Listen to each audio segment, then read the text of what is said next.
Did you think it was safe to play in the Activision Blizzard pool with Big Daddy Microsoft about to buy them? It's not safe yet. Hello, everybody, and welcome back to the Cow's channel, because this is a Cow's opinion where I go over the latest, greatest, and in this case, the continued stupidity of Blizzard Entertainment's pricing. To give you my opinion, don't get upset. It's a moot point. Don't at me on Twitter, but you can follow me on Twitter or hit the like button down below. And let me know if when I say that, if the like button actually lights up like it's supposed to. Guys, today we have more shenanigans, and Daddy's getting tired of these shenanigans. Because Overwatch 2 players are mad over Moria's pricey Lilith skin. And if you're wondering why I read that almost word for word, it's because it's a pretty damn good description of what the hell is going on. So, let's look at that. Now, if you don't understand, and you really should, Overwatch 2 is a now 5-on-5 team battle game. And they, by Blizzard, and they, release skins to make your player characters look differently. So Overwatch 2's one of their biggest things is their Halloween events. People, ever since the very first one, which is like Junkatron's Revenge, it was kind of a Frankenstein black and white themed thing. It was really cool. The 7th season of that, Rise of Darkness, came out just this week, so 2 days ago. And it's bringing all the cool little skins that people love, including the very big one. Everybody in Overwatch 2 was really excited because this is the healer Moira? Excuse me. I don't play it, so I don't know the... But they look like the main antagonist of Diablo 4, Lilith. And I'm not going to lie, that's a pretty good skin. Look at how cool that is. Look how good she looks. That's amazing. But it appears that she is far more devilish than we thought, because the pricing, ooh, it's a wallet breaker, guys. You see, you only get the skin by purchasing the game's Ultimate Battle Pass 7-season bundle. To get the Battle Pass is $40, and then you complete the Battle Pass and you unlock the skin. Last season's Premium Battle Pass also cost $40, but it also came with 3 new story missions, which means that you are actually paying for gameplay.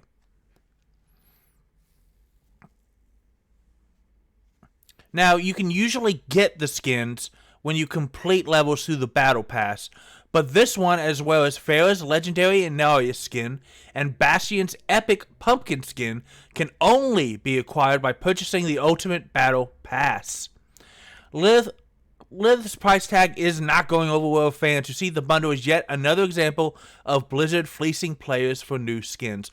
I got an opinion on that here, so just wait for it. Casual reminder that Overwatch, the entire game, was $40 on release. What a joke this is, guys. Wrote Arinian, I'm sorry about these pronunciations, on the Overwatch Reddit thread. Now we're paying that amount for a couple of skins and about... Yeah, think about that. Instead of an entire game, you're getting some skins and a battle pass. Battle passes are usually not $40, guys. I feel that unfortunately, because people paid $40 for the last one, they thought they could get away with it again. But remember, they had actual story content. I still think 3 missions is a little low, but at least you could justify a portion of that $40 as I'm getting more game. Blizzard is so not safe for work gross for this, says DrewBoy13 in the same thread. Not only is everything so crazily overpriced, it's also paywalled and locked behind even more expensive bundles. I thought the only reason the previous season's Ultimate Bundle was $40 was due to the Invasion campaign missions, as well as the fact that you got 3 legendary skins. Actually bonkers, says Lakrika. I'd rather buy a nice game on sale, or at the same price without a sale, than a disgustingly overpriced pack. Shawaska? Apologize, but these are all really good opinions, even though my pronunciation sucks. Every time they have the opportunity to be decent, they fail and make the not safe for workers decision possible regarding their consumers. Now, here's the thing. Last August, Blizzard sent out a survey asking if they would pay $45 for hero skins. Sound familiar? At the time, a Blizzard spokesman had told Kotaku the survey was entirely intended to better understand player preferences for different types of Overwatch 2 cosmetics, and prices offered in it were randomized per user and not indicative of final pricing. But apparently, the survey led them to believe that people would be willing to pay $40 to get the sport hero, a good skin that wasn't her David Bowie-inspired one from 2017, and the author at Kotaku, who we all go to credit for this, Isaiah Colbert, Kotaku has some good writers, which they're a little opinionated, which can be kind of, iffy when you're dealing with content, but they're usually opinionated in really good ways, so I like Isaiah's writing here. So, here's the problem, guys. And here's the cow's opinion. Overwatch 2 is not doing nearly as well as Overwatch 1. If you didn't follow the Overwatch scene, the first game was 6-on-6. It didn't lock you into roles like 2 does, and it was much better. You were still paying for stuff, and you had loot boxes and such, but it was at least fair.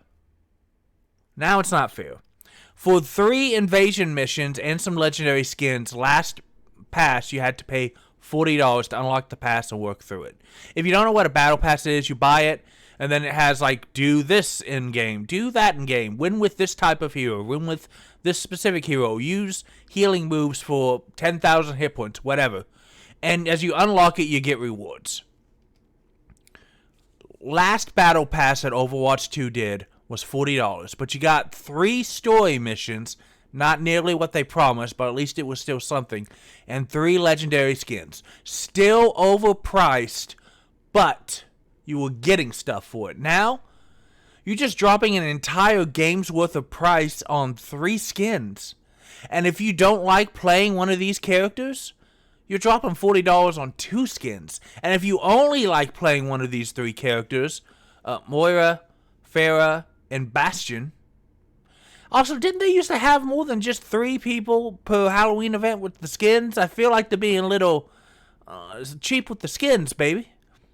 Give Daddy those skins. Come on now. But if you don't like playing 1 or 2 of these, then it's a lot of money for just 1 or 2 skins. I told you I was going to have an opinion on this, and here's what I think is happening. I think that the Overwatch 2 player base is not dead. I think it is smaller than they thought. I don't know why they thought suddenly charging for the game when they hadn't before, and then just putting a 2 behind it would make people happy, but that's what they're trying to do. And worse than that is, with a shrinking player base, instead of having more cool events and doing more cool stuff, they are trying to get more money out of a smaller player base. And you can do that short term, guys. I had to learn investing because, the cow likes a little bit of money in his pocket. And I don't do super well, but I do okay. But you also I've also worked for companies and all kinds of stuff. Guys, you cannot long-term monetize a smaller player base for more charges. It doesn't work. You will slowly squeeze out your player base. You just can't. You're going to have to... at this point, I don't know what Overwatch can do to get more players and get people more willing to... I play free-to-play games all the time. Overwatch 2, by the way, no longer free-to-play. But I do play MOBAs. I'm playing the new Code Geass Tower Defense game. And it's gotten a couple bucks out of my pocket because it makes me think, yeah, that's a decent price for stuff in-game. And I have a lot of fun with this game, and I don't mind spending the money. Overwatch 2 seems to just be trying to figure out how much they can rip out of your pocket. They let you know, just a couple months ago, they sent out that survey asking, would you pay $45? I don't understand what they thought was going to happen, why they thought people would like this. Don't get me wrong, that looks really cool. But especially when you're playing the game, it's from first person. You don't get to see the skin that much. It's bragging rights for completing the battle pass, but you got to drop $40 for the privilege of completing the battle pass, and Guys, I'm really... Look, it's rumored that Activision and Microsoft may close their deal on the 13th, Friday the 13th. Ooh, spooky. All kinds of spookiness in this channel update. It's rumored that's going to happen this 13th, which is just 2 days from today. And I don't think this could not come fast enough. It's got to get done. There are people making poor decisions, and I hope that Microsoft has plans, ideas, and personnel that will be more player friendly, as well as figure out ways to encourage people to interact with these games more. Because your player base needs to be bigger. You can't just charge the hell out of them. Guys, let me know in the comments below what you think. Do you play Overwatch 2? Or maybe did you leave and you don't play it anymore? I'd really love to know. And honestly, do you think that the pricing on both last Battle Pass and this Battle Pass are good, bad, or just plain garbage? Because right now the article is giving the sense that it's plain garbage. And I gotta tell you, I don't think that this is a one-sided article. I think most of the player base is not happy. Do all that for me if you please. And you know what else you can do? Oh, you know I'm going to hit you with it. Because you can play more games. Games are awesome. And you deserve awesome. And I will see you next time. $40, really? I don't feel so bad about buying a new game this week for Star Trek Infinite. It's not even going to be $40.